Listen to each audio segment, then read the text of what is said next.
Alright, so we're going to begin chapter 28 and 29. Chapter 28 is a fascinating chapter. It's a little easier to follow. And there's even a question as to who composed it, because it does not appear that Iyov is speaking. It could be the author of the Sefer, of the book, or it could be it is a continuation of Iyov, of what he was saying all along. There are many people in this world who have questions. Some very, very difficult questions about why certain things happen in their life, why certain things happen in the world. Just recently, you heard the news in Israel. Very painful. And we don't have the answers to all the questions, and that's why it's always important for a Jew to keep in mind that what's going to hold him strong, connected to his faith, is emunah. Emunah, which means that we believe firmly that HaKadosh Baruch Hu is in charge. He knows what's best for us. He brought us into the world. Life in itself is a gift. Even though for some people it's a struggle, nonetheless it's still a gift. People don't appreciate it enough, the opportunity to be alive. There are many, many things that we would like to change if it was possible. But as we're going to see in chapter 28, there's a tremendous chokhmah, there's a tremendous wisdom behind the creation of the world, behind what is going on. And we're limited. So I really believe that this is a very important chapter because of what it does in explaining how great and how vast the knowledge of Hashem is, and how minuscule in comparison is the knowledge of the human being. We sometimes forget about that. There's no comparison. How can we compare ourselves to his knowledge?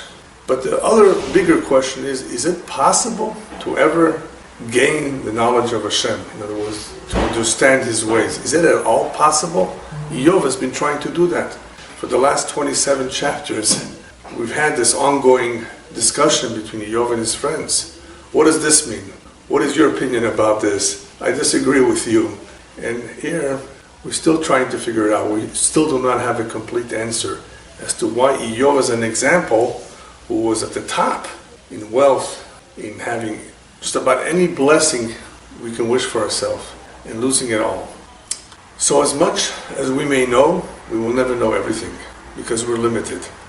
So in chapter 28, whoever put it together goes on to describe that, yes, it's true, man has tremendous abilities, no doubt about it.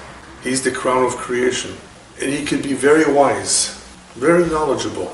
And if you think about it, if you read history, you will discover that there were many civilizations before us, thousands of years ago, who were very advanced, maybe not as advanced as we are in certain areas, nonetheless very advanced.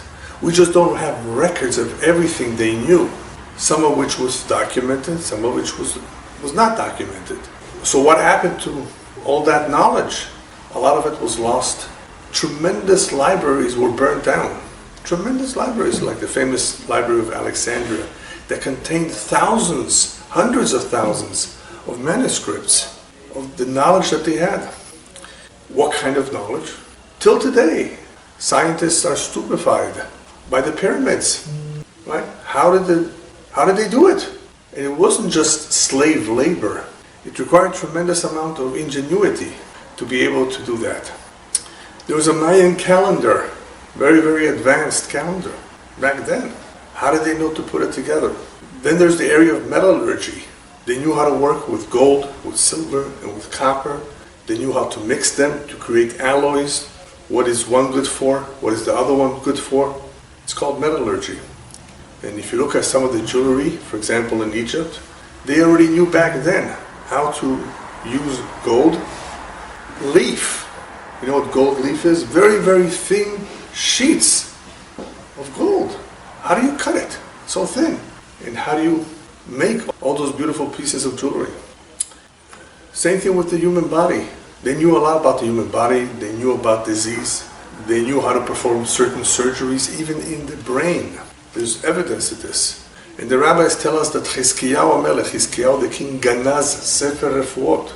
He actually hid a very special book, the book of all the remedies, or at least the major remedies of many kinds of sicknesses. we had that, perhaps we would know how to deal with cancer and the like. Why did he hide it? Because people were relying too much on it and forgetting that HaKadosh Baruch Hu, he is the healer. Turn to him. Don't forget about him. Don't just go running to the book. So he hid it. Who knows what they knew back then? And there's a lot of aqueducts, even though that came later on, where the older civilizations figured out how to transfer water long distances, even to higher places. Later on came a more advanced sewage system, which in the beginning they didn't have. They figured out these things. They were not fools, even though they did foolish things, but they were pretty advanced. It is not mentioned in books of history so much. It's definitely not going to be mentioned in the archaeologies, amongst the archaeological findings, but we know from the Torah that witchcraft was a tremendous source of knowledge, even though it pertains to a totally different realm, has nothing to do with science, but still, nonetheless, the wise in the Egyptian court knew how to deal with witchcraft. Agriculture was also another area where they knew a lot. Astronomy and astrology.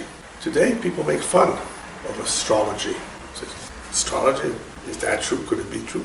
There was a lot of wisdom behind it. Just a lot of it was lost. We know some today, and it is clearly evident that there's something there. Not everybody wants to admit it. But back then, they understood this very well. So, no one should ever say that they were primitive. They knew nothing. They knew a lot. Rabbis tell us in the Gemara, if somebody ever tells you Chochmah Bagoyim, that in the non-Jewish world there is Chochmah, there is wisdom, believe him. It's true. Chochmah, wisdom. Torah Bagoyim, if they ever tell you that the Goyim, or some nation, or some civilization, had a Torah, in other words, how to conduct yourself properly, how to lead a life, how to form a government, all the rules and laws that pertain to society, Al Tamin, don't believe him. It's impossible that they can come up with a Torah that would be good and applicable for all the generations to come. Impossible. They don't have that kind of a chokhmah, that kind of wisdom to come up with something that will be able to guide any human being to perform his best in this world. We have the Torah that guides us how to deal with all kinds of situations by observing certain mitzvot. This is how we stay away from trouble and we stay focused on our objective. The Torah reminds us of who we are, why we're here, that Hashem is the master. It's a tremendous guide. This guide also gives us tremendous strength. It inspires us, and without it we could not have survived. So the Goyim don't have such a Torah. They may have some set of laws that perhaps will last them a couple generations. Most of the empires and the great civilizations that exist in the past disappeared. So you can see from that there was no consistency, and there was a lot of corruption as well. So they don't have a real Torah. But Chokhmah, well, if you look at the many books that we have from the past, some of the Chachamim of Umot HaOlam, of the nations, some of the wise are mentioned. Some of the things they said were accurate. And I'm not just talking about philosophers. They were great Chachamim, astronomers, but not Torah. So in chapter 28, he goes on to describe that nonetheless, even though there's all this Chokhmah out there, man does not have the ability to understand the Chokhmah of Hashem. The Chokhmah of Hashem is something beyond his reach. Why? Why is it beyond his reach? Because man was given the Chokhmah for the things that he needs. What he needs to do for him to survive, he has to become somewhat acquainted with his surroundings. Here, not over there, not in space. Here, where he lives. He has to know how to deal with certain things, including his health, yes. Including how to manage a drought. What do when there's no water? So man was given creativity, ingenuity, talent. Yes, all of that Hashem gives us. Maybe not every human being has all of that. Some have this, some have that. All of a sudden, somebody discovers the light bulb. All of a sudden, the telephone. All of a sudden, in our times, in our generation, certain things are being discovered that were not known in the past. It doesn't mean they did not exist, just that man didn't figure it out. Everything in its time. but it's all from Shamayim. For what purpose? For man's needs. He will be given the ability to do certain things, and for that, he will have the knowledge at the time that Hashem chooses. So, look at what happened to the Jewish people in the desert. They were recently slaves. What does a slave know? Ignorant. Only physical labor. And somehow here they're instructed to build a Mishkan, the tabernacle. If you ever read the description of the Mishkan, it's beautiful, it's incredible, so much detail. Where did they come from, those artisans? Bezalel. He was a young boy too. It says explicitly in the Torah, Hashem gave him the Chokhmah. Hashem is the one that gave the talent and the know-how to certain individuals to put together this beautiful Mishkan. And the same has been throughout history. Certain individuals, for some reason, Hashem gave them a certain talent, a certain ability. So, when it comes to the use of metals, this is already early on in our history. Man discovered how to use metal. Not only did he discover how to use metals, but he also discovered where to find it, how to mine it. Most people today in the world, if you ask them, how do you get metal? Where do you get metal on the ground? They don't even know what iron ore is, and how it's processed, and how you can bend it. And what is the difference between aluminum and steel? All we know is, well, aluminum. I remember there's aluminum foil. Yeah, aluminum foil is thin, but it's similar to metal, isn't it? So there's so many uses that man has discovered with time that he can make with all kinds of metals. What about titanium? A stronger metal. And this metal is light and this metal is heavy. This metal rusts and this one doesn't rust as fast. And what do I do that it should not rust at all? Perhaps I can coat it with something. Man has pretty much figured it out. Not everything, there's still a lot perhaps to discover, but he has demonstrated that he has this ingenuity, this knowledge over time that Hashem has given us to be able to put it to good use, hopefully good use. Unfortunately, a lot of it has gone to bad use. With the same metal they have made swords and guns, bullets, missiles, sure. But man has demonstrated that he has the wisdom, he has the knowledge to be able to figure out how to do certain things. So in chapter 28 he continues on to describe the various areas of life. And he says, look, man has been able to reach the great depths, caves, in all kinds of dark places, he says, that were once upon a time not accessible. And he has been able to find out where there is a possibility for finding gold. Even in rivers, if you've ever seen how they do it, certain rivers, certain areas of the world, with a pen, it is possible to be able to collect small little bits of gold. If you read American history, the gold rush. So they were able to locate, figure out which mountain, which areas have silver, have lead, have gold, have copper, all the minerals, and how to use them. So he describes how man was able to get to places that once upon a time was not heard of. Nobody even thought that they can get there. In the depths of the seas. Now, in those days they didn't have submarines, but they were able to figure out how to go into the waters, deep waters, and of course not stay there too long, because they need to breathe, and be able to find all kinds of things in the depths. That's how it describes it. Man was able to figure this out, to reach very, very far and distant places, that the access is difficult. Somehow he was able to figure it out. In his time, they hadn't reached space yet. They hadn't landed in the moon yet. What would he say if they did that in those days? That's incredible. Because not too long ago, nobody would have believed you if you said, one day we're going to get to the moon. If you look at the special prayer that we say once a month, Birkat HaLevana, it says, can't touch you. Yeah, but somebody already touched you. Somebody already landed there. In those days, of course, that was not possible. And nobody ever imagined that the day would come that we would be able to go to space and travel such great distances. So this is more or less what he does in this chapter, is to describe all these incredible, fantastic discoveries that even back then man was able to achieve. What about the telescope? 1,000,000 miles away, the newest telescope in space. Incredible! This is Chokhmah. All of this is incredible Chokhmah.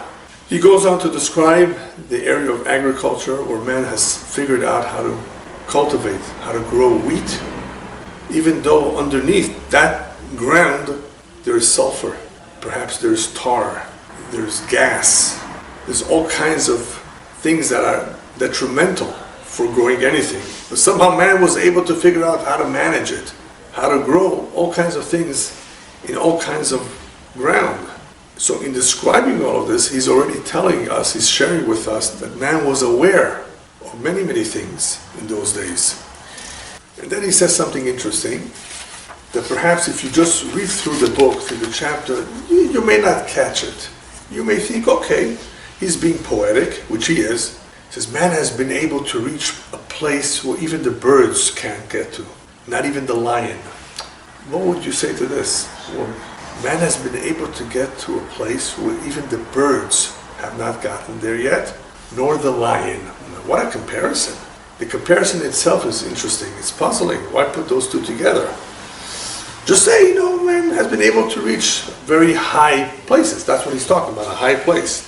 So I was thinking, perhaps what he's alluding to is a place that is so high that there's not enough oxygen to breathe there. If you study a little bit about zoology, about the animal kingdom, you will discover that if you take a mountain that's 10, 12,000 feet high, there's many such mountains in Africa, as well as in Asia, of course, in North America and South America. It's not a lot, 12,000 feet. Can you breathe there? Yeah. 10, 12,000 feet, you can still breathe without the need of oxygen. It's a little tough. When you get beyond 8,000 feet, it becomes tougher. When you get to 18,000 feet, then you're in danger. You can't stay there too long unless you have some help. But what happens at 10, 12,000 feet? The air is thinner.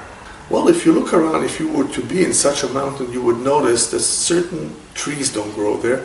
The vegetation is not the same as it is 3,000 feet above sea level. And not only that, certain animals are not there. You won't find certain animals after a certain altitude. They stick around low. They need the vegetation. They need food. Besides the air, and we're not even talking about the cold. Yes, when you get up there, it becomes colder too. So you see this everywhere, that after a certain height, certain vegetation is no longer present, certain animals are no longer there, and even birds have a limit on how high they fly. So in describing this, he's basically saying, look, man has figured out a way, of course through Hashem's input, of being able to reach even such places where the birds don't go. But the lion, yeah, the lion, even though he's a lion and he's a strong animal, he's the king, right? He has nothing to look for over there. There's very little food up there. Why should he go that high?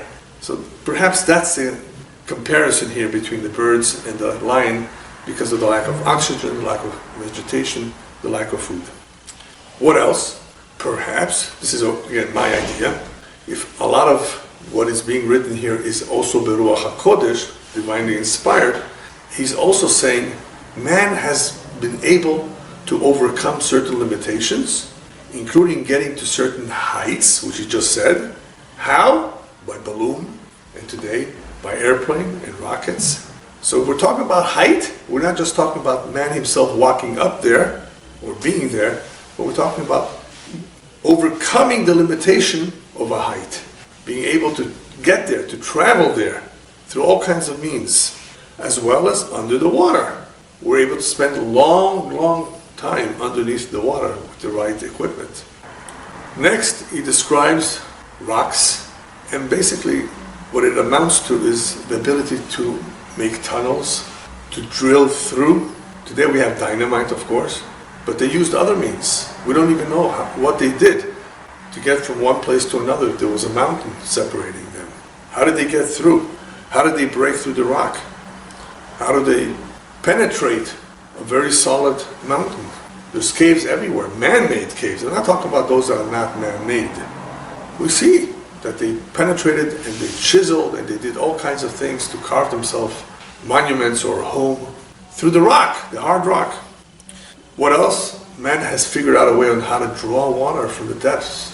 Places where there's no rain, they need water, but there may be water underground. We just read about it in the parasha, about Yitzhak, digging wells.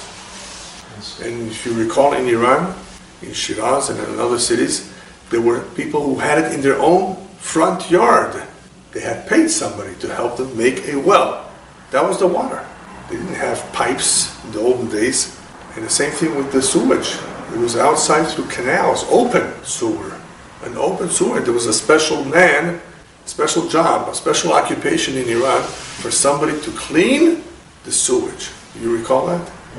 I don't think that's such a comfortable job. But sometimes people, they need to make a living. And they took that job if it was available. But anyway, it was open sewage. It smelled. But back then, at least it offered a partial solution to how to get rid of the waste. What he doesn't say, but I believe is also included in the discoveries that man made underground, is not just water. In the past 120 years, give or take, man has discovered oil, oceans of oils, oceans of oil. Otherwise, how do you explain all the airplanes and all the cars all over the world? You know how much oil must be in the ground? And we still have some left over. It's not finished yet.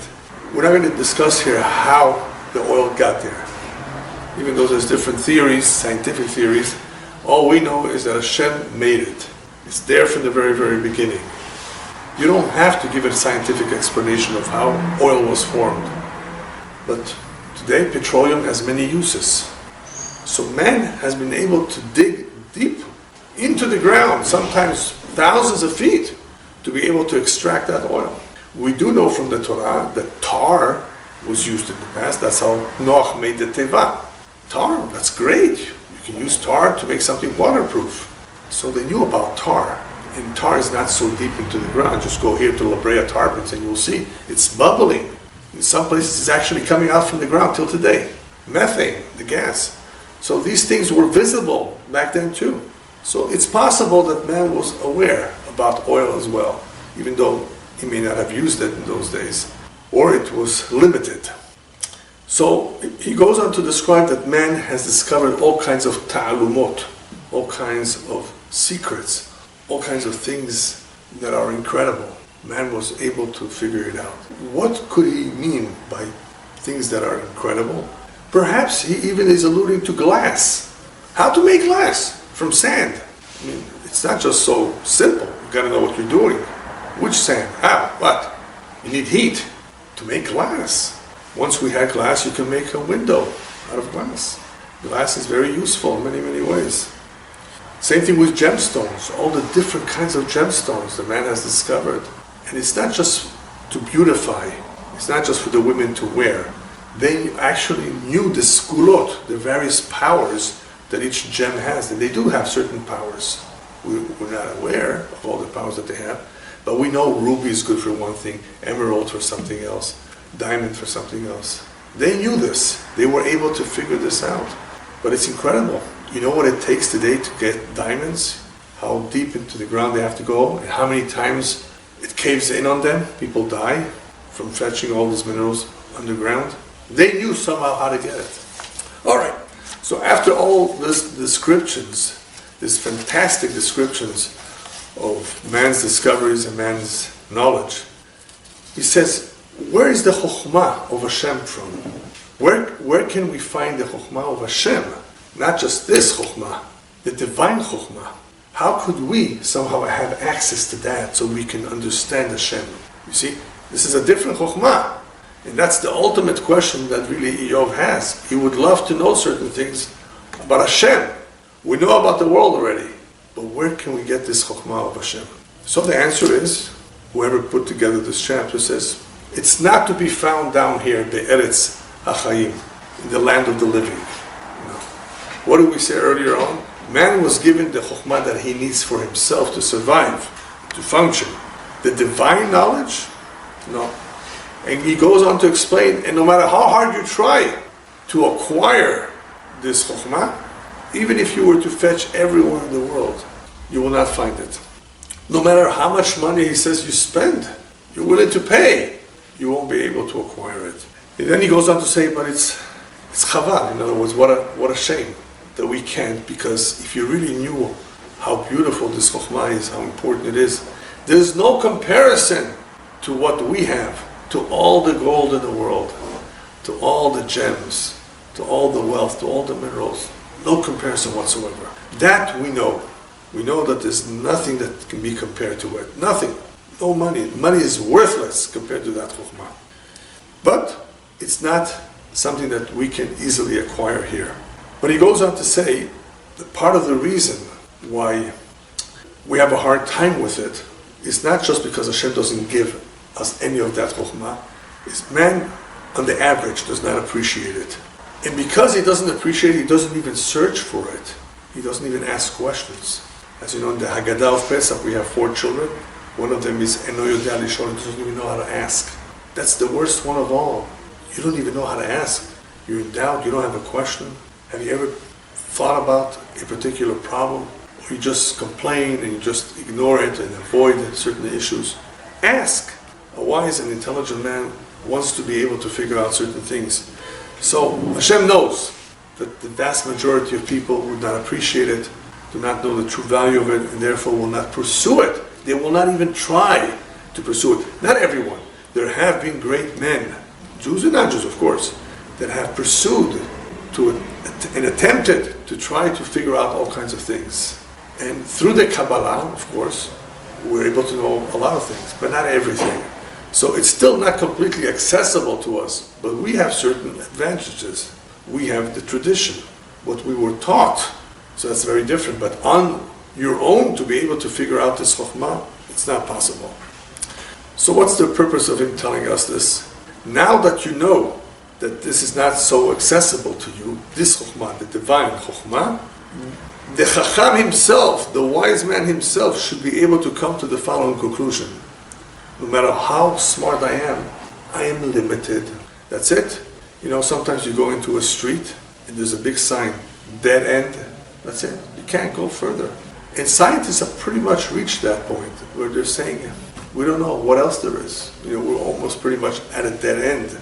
We figured out and understand a lot. But to be able to know the rest, to be able to know the why, that they'll never know. They may know certain things, how, what it is. They know the DNA already. They can tell you how many generations ago you lived in that country, or you came from that country. That's incredible. They may be able to figure out certain things through DNA, through all kinds of things. But that's it. After a while, even the scientists, even the wise man will admit, I don't know. And that's an important detail, that man has to sometimes give that as an answer. I simply don't know. Don't be embarrassed about saying I don't know. Some things we don't know. And man is limited. His sechel, his mind is limited. He's smart, yeah, but he's still limited. So, therefore, since he is limited, he will never be able to figure out and properly understand Torat HaGmul, the Torah of reward and punishment. That's one of the principles in Judaism. There is reward for our deeds, there is punishment, there's an afterlife. We will never be able to figure out what are the rules of Gmul, of reward and punishment. How much does Hashem pay if I put on tefillin, or if I keep kosher, if I keep Shabbat? We don't know the difference. We don't know how much reward is for any mitzvah. There's a beautiful midrash that says there was once a king who had a big orchard, many fruit trees, mango, avocado, apricot, orange, lemons, all kinds of fruit trees. So he hired a lot of workers, and he says, I'll pay you at the end of the day for the work. Okay, everybody went to pick fruits. At the end of the day, he asked everyone, which fruits did you pick today? He said, oranges. Okay, here, $5 an hour. What did you pick today? Avocados. Avocados? You get $8 an hour. Mangoes? You get 10. People who were working with the oranges and the lemons said, had we known that you pay more for avocados and mangoes, we would have gone pick those trees. Why didn't you tell us ahead of time how much you pay for the trees? So he told them, gentlemen, you see I have a very big orchard, many, many trees. I have to get all the work done.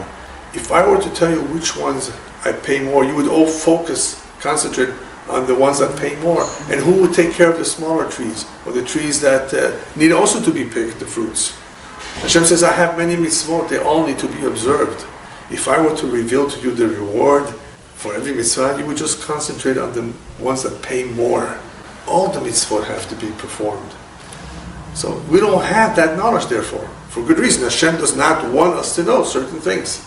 Just like He doesn't want us to see certain things. Could you imagine if your eyes would be able to see bacteria every second?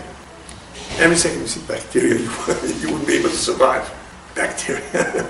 There's lots everywhere. There's germs everywhere. Hashem doesn't want us to see it. Let the laboratory analyze it under the microscope if they have to. We want to live calmly. Not too long ago there was some fireworks. Did you hear them? Fireworks at the Grove. They have it on July 4th, they have it on January 1st. You know what happens when there's fireworks? Dogs go crazy. Maybe other animals too.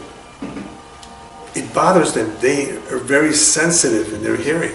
Many of them just run out of the home. A lot of them just escape, never to be found. They're so afraid. Different animals, different sensitivities. Man does not have those abilities. Baruch Hashem. Hashem did not want him to have certain abilities because he would not function properly. We don't have the vision of the ego. We don't even have the vision to see demons, Baruch Hashem. What would happen if you would see demons all around you? You wouldn't be able to live, the rabbis tell us. The human being would not be able to function properly if you were to see demons. Occasionally you see them. Occasionally, of course, if you're in a certain place at night where they are hanging around, you may be able to see them if they reveal themselves, which sometimes they do. But not on a regular basis. They don't have the permission to do that because it would drive us crazy. Hashem wants us to function properly, to be healthy, not to be bombarded by certain things that would disturb us. So that is why the mind is also limited. It knows a lot, it is able to achieve a lot, to discover all kinds of things that it needs for itself, but that which it doesn't need, Hashem says, no, you're better off not knowing. As we've explained in the past about the Etz Hadat, the tree of knowledge, Hashem tells Adam and Chava, don't eat from this. And the Nachash, the serpent, somehow convinces them. But wait a minute, but what's wrong with eating from Etz Hadat? What's wrong with knowledge? What's wrong with knowledge? Well, look what they do with knowledge today. They create nuclear bombs. They can destroy the world with knowledge. Hashem says, no, it's there, but not for now, for another time, when I deem is right for you to have this knowledge. So therefore, trust me. I know what you need right now to survive, and that's what I will give you. That's what you will discover, but not more than that. So in the same way, the conclusion needs to be, man has to figure out, realize it, that in the same way that his vision is limited, the way that some of his abilities are limited, so is his chokhmah. He can never know everything there is. But let's turn to Hashem. If we look at Hashem's creation, we will see the tremendous chokhmah nonetheless with which He created the world and through which He directs the world. Tremendous chokhmah. If we were to analyze nature, as he goes on to describe, Hashem through His chokhmah knows exactly which wind to send here. Wind. Yeah, we need a wind sometimes. Santa Ana's, maybe they serve some purpose. Everything is with Ashgacha, with divine providence, because a lot will also depend on the ma'asim, the deeds of human beings. In other words, if they don't deserve it, then Hashem will direct a stronger wind, a tornado, a hurricane, or He will remove something. He will not bring about rain. As he continues on to say, Hashem knows exactly where to send the rain, how much rain to send. Too much is no good either. Too little is no good. Hashem continues to direct the path of thunder and lightning. I would like to add to that certain word that he uses to describe thunder and perhaps lightning, also comets. Did you ever wonder, who needs comets? In the sky, sometimes we see a shooting star. We see comets, we see asteroids. Who needs that for? What do we get from that? Man has still not figured out why they exist. Oh, some will say, leftovers from the time of the Big Bang. Because he has no better explanation. But we make a special beracha on it. And some of these things come back every so many years. It's incredible. There's a reason for it. So Hashem has determined, Hashem has established the path through which the thunder will follow, the lightning, and perhaps also the comet. But why is that important, the lightning? Well, electricity. If you read about Ben Franklin, how he discovered what happens with the lightning, all kinds of things that it does in this world that perhaps we don't even know. All we do know is that it's very dangerous, it's very powerful. But Hashem is not putting up a firework show here. It's not just a show. There's a reason for it. The simple reason, the Gemara says, by the way, for thunder, but it also includes lightning, is to straighten man, to straighten him out. In other words, if he's going in the wrong path, if he's doing the wrong thing, let him tremble a little bit. So in order to awaken his heart, Hashem sometimes does certain things, including even an earthquake, to shake people up, to remind them that he's the boss and he's not very pleased with certain things that are going on. One, therefore, who contemplates all of this will see the greatness of Hashem, the tremendous chokhmah with which He created the world, and how there's so much detail, even in a flower. And if you look at the anatomy of the human body, it's incredible, it's amazing how each limb, each organ has its function. But you know what, I'll make it easy for you. You don't have to look at the whole body. Just look at the eye. The eye is an incredible piece. Incredible piece in the human being. Incredible organ that has incredible abilities. And how it functions, what it does. Wow. Just the eye, the little eye. And some people want to say, oh, by itself. Evolution. It's so complex, it's impossible to ever think that this happened by itself or through evolution. So, the conclusion of chapter 28 is that all we have from the Chokhmah of Hashem is Yirat Hashem, the fear of heaven. One who therefore has developed the fear of Hashem, that is testimony that he has Chokhmah of Hashem. That in itself says that he understands something very, very special. He fears Hashem even though he doesn't see Him. He sees enough. He sees enough to be able to have the fear of Hashem. That's Chokhmah. And the same is with Binah. Binah is understanding. What's understanding of Hashem? Sur Merah, that you stay away from trouble. You stay away from doing the wrong things. One who therefore is careful to not do the wrong things, that shows that he has Binah, that he has understanding. Understanding that the one is accountable, that he's responsible for his actions. In order to be able to come to this, Yirat Shamayim, to this Binah, one needs to be mitbonen. One needs to, from time to time, analyze creation. Look at nature. Look at what Hashem has created in this world. And that will bring about a certain level of Yirah. And that is the Chokhmah. That's the ultimate Chokhmah. If one does not have Yirat Shamayim, he doesn't really have real Chokhmah. He may know other things about this world, but this is the ultimate Chokhmah, is knowing that He exists, knowing that He runs the world. We may not know everything about Him, but so what? So Yirat Hashem, the fear of Hashem, says a lot about a person. That he's a real Chacham, he understands that things are managed from above.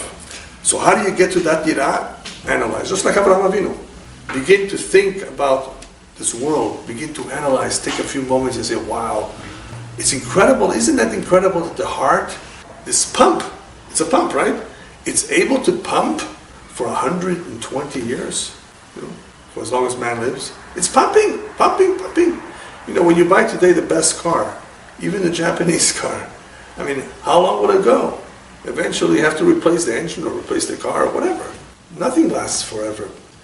Here's an incredible piece of flesh, muscle, that is going on from the time the baby is born. Inside the mother's womb, it's already, what's the word for it? Pulsating. Pulsating, yeah. In the mother's womb. They can detect it. Incredible. So in reality, this is what Hashem does want of us to do. In order to properly have the Yirat Shamayim, the Yirat Hashem, the fear of heaven, we have to look around. And that will inspire us. So where is this Chokhmah? This Chokhmah of Hashem is Bashamayim. That's all. It's not down here. However, in this world, through Yirat Hashem, we will be able to achieve Emunah. We will be able to at least have that faith and belief in Him. And that's how you start. You start with fear, and then that grows to Ahava, to love. through the fear of Hashem, you will be able to trust that there must be laws that Hashem has established through His Chokhmah. There are laws, just that we don't understand. Why is it so? We don't know His laws. But through Yirat Hashem in this world, that we can have in this world, we will be able at least to appreciate that there is tremendous Chokhmah, and there are certain rules that this Chokhmah dictates. Same thing with the Binah. The entire reason a man has this ability to understand and to analyze certain things is to be able to stay away from trouble. In order for him to be able to stay away from trouble, in order for him to be able to observe the mitzvot and do the right things, he has to have a certain amount of binah. This world is not hefker, you can just do whatever you want to get away with it. Where is this binah going to come from? Where is the Yirat Hashem going to come from? Idbonenut. Meditate. Pay attention. Be a little sensitive to your surroundings. What is going on? Why is Hashem doing it? You may not know the full answer, but if you look thoroughly, deeply into nature, you will see, wow, there must be an incredible designer here. Someone who's in charge. He knows what he's doing. So that was chapter 28. In chapter 29, just very briefly, Iyov goes back to being himself. What did he just say? Okay, there's a tremendous amount of chokhmah that is not accessible to us. And he had complained before, I wish it was. I don't know why it isn't, but at least we get a little bit of a taste in chapter 28 that it's just not possible. Iyov, however, in describing his life, just begins to reminisce. He says, I wish I can go back to what I was in the earlier years, when Hashem illuminated my way, showed me the right path, guided me to do the right things. People used to come, he says, to seek advice by me. Even though I had many helpers, he was wealthy, I always knew that Hashem was the one in charge, that the help I would receive would be from Him in reality, not from everyone else. He made the decision. And he begins to describe his wealth. He had so much wealth that he uses some very poetic words. I was walking in butter, he says. It's just an exaggeration of how much. I was walking in butter. I had so much oil coming out even from the rocks that I had in my property. He says, I had a great position, a very high position at the entrance to the city. That's where I sat, at the head of the court. People respected me so much, he says, that when I would walk in, the young men would hide from me. It was because they respected me so much, they were afraid. The elders, they stood up. The important ministers kept quiet and let me first speak. The rulers also, they had all respect for me.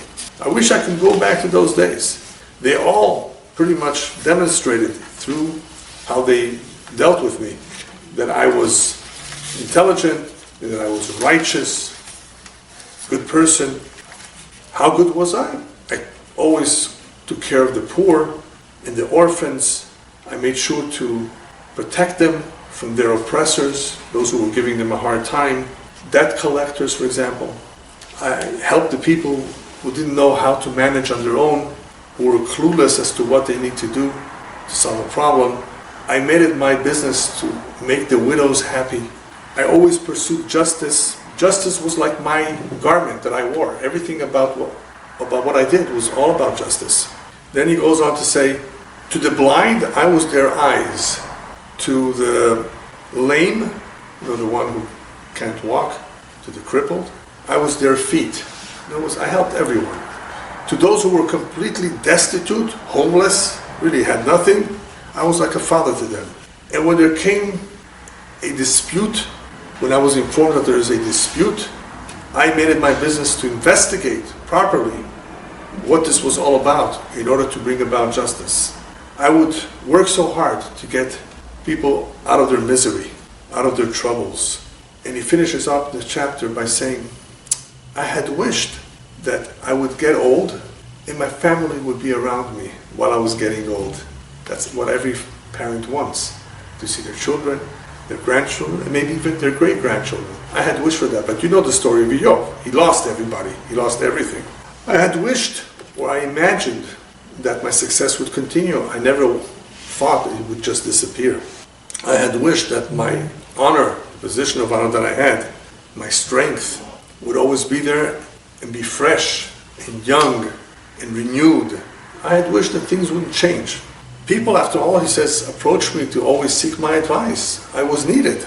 And when they asked my advice and I gave them the advice, and they never went and asked somebody else, just to perhaps double check. Maybe my advice was not the best. They totally relied on my advice. So he's saying, look what I had going for me. They actually waited for my advice like people would wait for rain. That's how much they look forward to seeing me, to consulting with me. And even when I made a joke, even when I laughed with them, they never lost the respect for me. They continued to respect. They took me seriously. They always made me the head, the leader, even though I didn't care for it. I didn't want it. I was like a king to them, and I was to them like someone who comes to comfort the mourners. There was, wherever he went, he was always welcomed, he was always liked. And he feels bad that he lost all of that. Just like to end with a very important detail, very important point, that there were people who came out of the Holocaust, who went through what Iyov went through. They lost everything. They suffered a lot. And one of the questions they asked after the war ended was, where was God? And in reality, that's a very foolish question. Sir, God was with you. How do you think you survived? I'm sure you can write a book yourself about all the miracles you witnessed. Forget about everybody else. And there were people that wrote books about their miraculous experiences and how they ran away or how they survived. Regardless, everyone who survived the Holocaust, it was a miracle. So why are you asking where was God? God was with you. On the contrary, you can clearly see that God was with you. So don't even say something like that, where was God? But obviously many people didn't realize that, didn't pay attention, didn't think about that. That Hashem was actually watching over them. And they had tremendous hashgacha, tremendous divine supervision. The point of all of this is that the reason why a lot of people have this kind of questions of not being able to understand God's ways is because they don't think about it too much. They don't analyze it a little bit better, a little bit more. Man only sees what he wants to see. But in reality, there's a lot more that he could see. Hashem wants us to see certain things and to realize it's there. He's not completely concealing himself completely. I'm going to hide, you can't see me at all. I want you to look for me. I want you to be able to figure it out, just like Avraham Avinu. Look, search, ask, investigate. And after you do all that, you may not know the answers to all the questions, but you'll come hopefully to the realization that Hashem is watching over us. He loves us, takes care of us, and from time to time He does many, many miracles. Some of them open, but the majority are hidden from our eyes. There are many more miracles that are hidden that we cannot see. And when Mashiach comes, B'ezrat Hashem, all those miracles will be revealed to us. All the explanations will be given to us, B'ezrat Hashem, very soon. We should live to see it. Amen.